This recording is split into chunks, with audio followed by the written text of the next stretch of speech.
히로시마, 나가사키의 원자폭탄 투하. 2. 일본의 원자폭탄 투하 필요했는가? 일본의 원자폭탄이 떨어지게 된 배경으로는 당시의 국제정세를 무시할 수 없다. 1945년 5월 7일 독일이 연합군 측에 무조건 항복하자 소련의 일본 참전 기한은 석 달 후인 1945년 8월 8일로 정해졌다. 미국 정부는 이때 이미 전쟁이 종료되면 공산주의 체제인 소련과의 대립을 예상하고 있었다. 종전 후 국제사회에서 우세한 지위를 확보하기 위해서는 소련이 참전하기 전에 미국만의 힘으로 일본이 항복하도록 밀어붙일 필요가 있었던 것이다. 1945년 6월 1일 원자폭탄 투하에 관한 임시위원회는 다음과 같은 보고서를 제출했다. 1. 원자폭탄은 가능한 한 빨리 일본에 대해 사용되어야 한다. 2. 원자폭탄은 이중 목표를 목적으로 민간인 거주지로 둘러싸여 있거나 인근에 있는 군사시설 또는 군수공장 및 가장 파괴하기 쉬운 다른 건축물에 사용해야 한다. 3. 원자폭탄은 이 병기가 지닌 특수한 성질에 대해 미리 경고하지 않고 사용해야 한다. 이 보고서가 전후에 민간인을 대상으로 원자폭탄을 투하했다는 비난을 받은 결정적인 증거가 되었다. 그러나 원자폭탄이 예상대로 일본의 즉각적인 항복을 끌어낸 것만은 틀림없는 사실이다. 일본은 패색이 짙어졌음에도 항복을 생각하지 않고 일본 본토에서 결사항전을 준비하고 있었다. 만약 일본의 의도대로 일본 내에서 전투가 벌어졌다면 최소한 연합군의 희생자는 100만 명 이상이 될 것이며 심지어는 원자폭탄의 피해자보다 수십 배 이상의 인명이 살상되었을 것이라는 예측이 많았다. 원자폭탄 개발에서 중요한 역할을 했던 과학자 중에 한 사람인 시보호그는 원자탄의 사용에 대해 다음과 같이 말했다. 1945년 6월 일본 참관인이 참석한 가운데 원자탄의 효력을 보여줘 일본 본토에 이 폭탄을 사용하지 않고 항복하게 해야 한다는 건의안이 제시되었다. 이 건의안은 상당한 주목을 받았으나 다른 견해가 지배적이었다. 내막은 잘 모르나 결국 트루먼 대통령이 일본의 폭탄을 사용하기로 최종 결정을 내렸다. 나는 히로시마에 원폭이 투하된 데 대하여 양심의 가책은 없다. 그러나 많은 사람과 마찬가지로 당시 나를 괴롭힌 것은 나가사키에 투하된 두 번째 폭탄이다. 당시에도 그리고 지금도 히로시마 투하 후 어째서 일본의 반응을 좀 더 지켜보지 않았는가 궁금하다. 나는 히로시마 폭탄으로 결국 일본이 실상을 알아 항복하였을 것으로 생각한다. 그러나 일본의 원자폭탄을 투하하는 것이 종전을 당기고 인명의 피해를 줄일 수 있었기 때문에 원폭을 투하한 것이 정당하다는 설명에 의문을 제기하는 사람들은 끊이지 않았다. 1986년 3월 일본의 가네코는 미국이 일본 히로시마에 원자폭탄을 투하한 이유를 철저한 조사를 거쳐 일본 문예춘추에 발표했다. 가네코는 미국 국회 도서관 자료, 당시 미국 정부에서 발표한 기밀문서, 관련 인사들의 일기, 저수를 참고했는데 결론은 미국에서 발표한 원자폭탄의 정당성 주장은 거짓이라는 뜻이다. 즉 100만 명에 달하는 연합군들이 전사하는 사태를 막기 위해 원자폭탄을 투하했다는 주장은 믿을 수 없다는 것이다. 당시 미군 기밀문서인 일본 상륙 작전 요강에는 두 차례의 일본 상륙 작전에 관한 계획이 담겨 있는데 첫 번째 목표 지역은 일본의 규슈이고 두 번째는 간토 평원이었다. 이 보고서에 의하면 규슈 상륙 작전을 진행하면 처음 20일 동안 약 5만 명이 사망할 것으로 추정했고 당시 태평양 지역 사령관인 메가더 장군은 그 숫자도 과장되었다고 생각했다. 한마디로 100만 명의 생명을 구하기 위해 원자폭탄을 투하했다는 것은 원폭 투하를 합리화하기 위한 주장일 뿐이라는 의견이다. 그렇다면 미국이 일본에 원자폭탄을 투하한 진정한 이유는 다소 맥이 빠지지만 실험용이라는 것이다. 또 미국은 만약 일본 열도에 투하하는 원자폭탄이 불발될 경우 기밀이 누설될 것을 두려워해 트루크 제도에 있는 일본 함대에 원자폭탄을 투하할 계획도 세운 것이 알려졌다. 그러나 원자폭탄 실험이 성공하자 오히려 인구가 집중되어 있고 공격을 받은 적이 없었던 도시를 골라 원자폭탄의 기능을 시험하고 그 위력을 파악하고자 했다는 설명이다. 인구가 많은 지역을 특별히 선정하여 투하했다는 것이야말로 그동안 원폭 투하의 진정성 여부를 두고 계속 논란이 된 사항인데 원자폭탄이 투하되지 않았더라도 적어도 1945년 말까지는 일본이 연합군에 투항했을 것이라는 얘기도 알려진다. 태평양 전쟁 보고서에 다음과 같이 당대의 상황을 적고 있다. 여러 사실을 상세히 조사한 결과와 생존한 일본 지도자의 증언에 따르면 비록 원자폭탄이 투하되지 않았더라도 소련군이 전쟁에 추가로 개입하지 않았을지라도 일본 본토의 공략이 계획되고 숙고되지 않았다 할지라도 일본은 1945년 12월 31일 이전에 항복했을 것이라는 것이 조서단의 견해다. 어느 견해가 맞더라도 당대의 전투 상황 즉 일본의 악착 같은 전투 의지를 보면 일본이 항복하기 전까지 상당히 많은 사람들이 희생되었을 것임은 틀림없는 사실이다. 엄밀한 의미에서 사상자 숫자만 보면 일본에 투하된 히로시마와 나가사키에 투하된 원폭의 피해가 초유의 일은 아니다. 한 도시의 파괴로 보면 제2차 세계대전 때 독일의 드레스덴에서 한밤중에 무려 13만 5천 명이 사망했다. 3회에 걸친 연합군의 동경대공습 때에도 히로시마와 버금가는 사망자가 발생했다. 그러나 히로시마와 나가사키가 남다른 비난을 받은 것은 단 한 개의 폭탄에 의해 수많은 사상자와 방사능이라는 초유의 사태를 초래했기 때문이다. 역사가들의 지적은 놀랍다. 당시 미국에는 단 3개의 원자폭탄만 확보되었는데 1개는 실험용, 2개는 히로시마와 나가사키에 사용했으므로 당분간 학자들에 따라 다르지만 적어도 2년 동안은 원자폭탄의 위협이 없었을 것이라는 점이다. 다시 말하면 일본이 더 이상 미국에 원자폭탄이 없다는 것을 알았다면 그리 쉽게 항복하지는 않았을지도 모른다는 것이다. 역사의 만약이라는 가설은 의미 없지만 여하튼 단 2개의 원자폭탄의 위력에 놀란 일본은 무조건 항복했다. 단 하루도 뻘배 전쟁이 종식된 것은 원자폭탄의 위력이라는 데는 이론이 없다. 아인슈타인의 후회.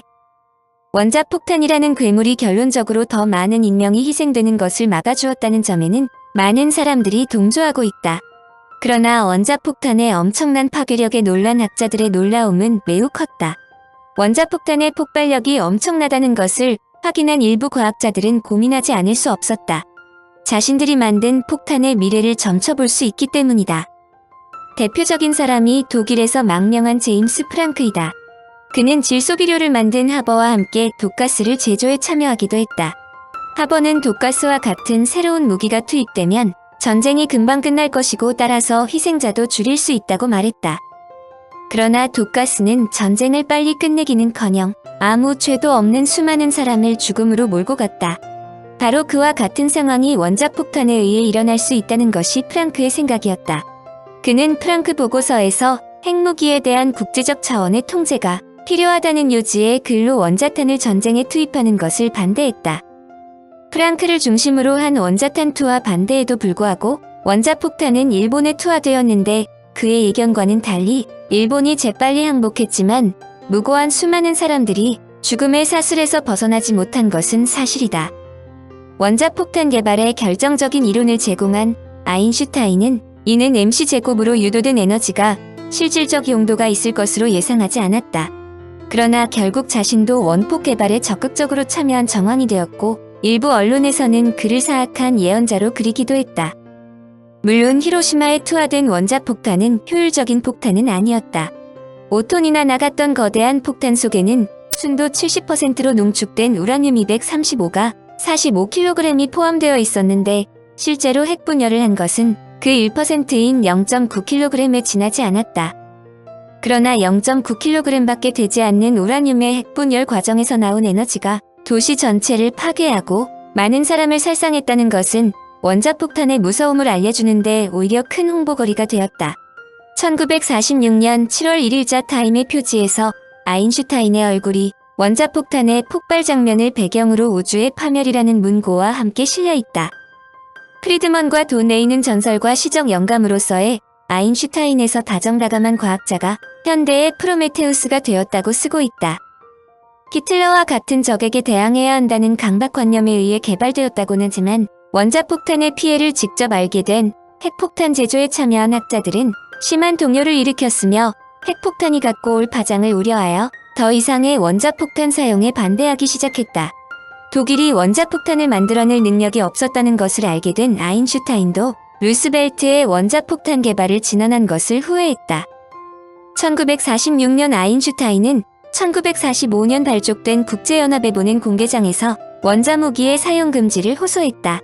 특히 독일이 원자폭탄을 만들어낼 능력이 없었다는 것을 알게 된 아인슈타인도 루스벨트의 원자폭탄 개발을 진언한 것을 후회하면서 노벨상 수상자인 라이너스 폴링에게 다음과 같이 말했다.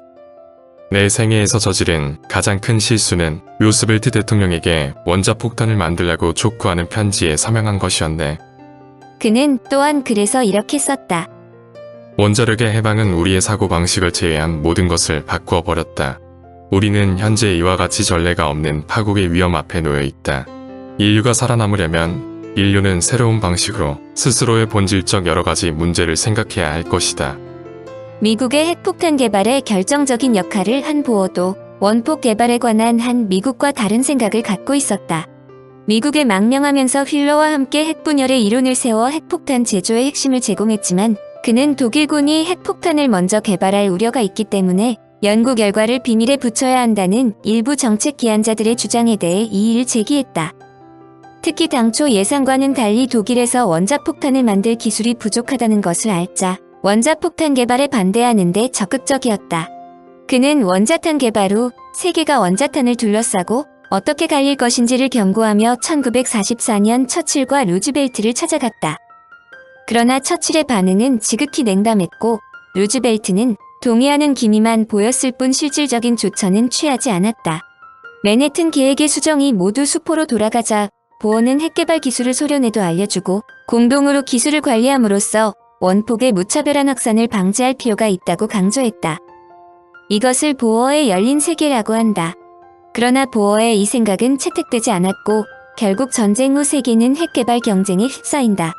그러나 세계 각국은 자국의 안보와 핵 억지력이라는 명분을 내세워 오히려 보다 강력한 폭탄을 개발하는 데 주저하지 않았다. 소위 핵융합 반응에 기초한 수소폭탄이다. 수소폭탄은 수소의 동위원소인 이중수소와 삼중수소의 핵이 융합할 때 방출되는 에너지를 이용하는 것이다. 이 개념은 헝가리 태생의 물리학자 에드워드 텔러에 의해 구체화되었는데 이중수소와 삼중수소가 핵융합을 일으키기 위해서는 엄청난 고온과 고압이 필요하다. 학자들은 고온과 고압은 기존의 원자폭탄을 폭발시키면 얻을 수 있다는 것을 알았다. 원자탄이란 위력을 알고도 각국에서 보다 큰 핵폭탄을 만들고자 한 것은 원자탄의 경우 핵폭발이 일어나더라도 사용된 핵물질의 많은 부분이 이용되지 않기 때문에 폭발력이 제한된다. 그러나 수소폭탄의 경우 일단 핵융합 조건이 만들어지면 투입된 수소 동위원소의 양에 비례하여 폭발력이 커질 수 있다. 이 때문에 수소폭탄의 위력은 설계에 따라 기존 원자탄의 1000배 이상이 될 수 있다. 미국의 경우 텔러와 페르미를 주축으로 1952년 수소폭탄 개발에 성공했는데 그 위력은 TNT-15MTU로 이 규모는 대체로 히로시마에 투하된 원자폭탄의 약 1000배이다. 한편 1961년 소련에서 실험한 폭탄의 파괴력은 58메가톤에 달해 히로시마에 투하된 원폭보다 거의 4000배에 달했다. 놀라운 것은 1913년 제1차 세계대전 이전에 웰스가 SF소설 해방된 세계에서 베를린에 1956년에 원자폭탄이 떨어진다고 예견했다는 점이다. 척탄병은 양손으로 상자에서 큰 원자폭탄을 들어 올려 옆에 고정시켰다. 지름이 60cm의 검은 구체였다. 손잡이 사이에는 작은 셀룰로이드 못이 있었고 그는 여기에 입술이 닿을 때까지 고개를 숙였다. 그 다음 그는 유도장치에 공기가 들어가도록 물어뜯어야 했다. 접근이 용이하다고 확신한 그는 비행기 옆으로 목을 길게 빼고 자신의 속도와 거리를 판단했다. 그 다음 아주 빠르게 몸을 굽히고 못을 물고는 폭탄을 떨어뜨렸다. 실제로 그가 예상한 것보다 11년 더 빠르게 최초의 원자폭탄이 투하되었다. 물론 원자폭탄은 웰스의 글처럼 손으로 들어 올려 떨어뜨릴 수 있는 것은 아니었지만 웰스가 예언한 훌륭한 아이디어는 실제로 원자폭탄 개발에 큰 영향을 미쳤다. 그의 아이디어는 원자력에 관련하는 많은 학자들로부터 큰 주목을 받았는데 원자탄 개발에 실무적으로 큰 역할을 한 실라르드는 웰즈의 책으로부터 큰 감명을 받았다고 수려한 적도 있을 정도다.